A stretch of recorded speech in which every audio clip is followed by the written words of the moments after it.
sa teadsid, et kui sa võtad häkitud brokolit, cheddarit, siis sa saad sellised mõnusad juustused juustubrokolipallid? Ei teadnud. Proovime.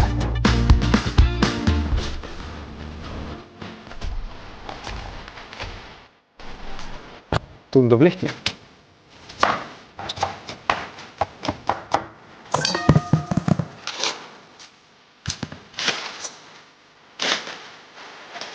Maitseaineid.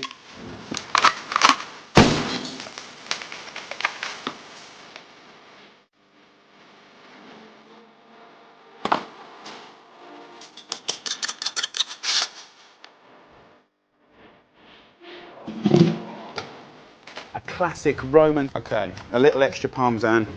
Kas sa püha pumba müristus?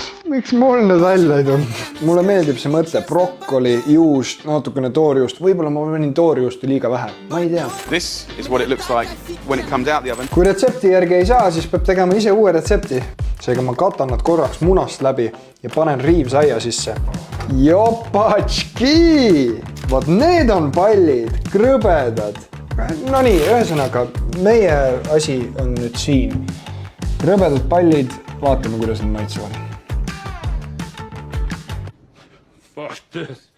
See ei ole ju veni. Janar, sina tead midagi, mida mina ei tea. Palun anna mulle sellest teada või tule mulle külla ja teeme koos süüa. Näeme.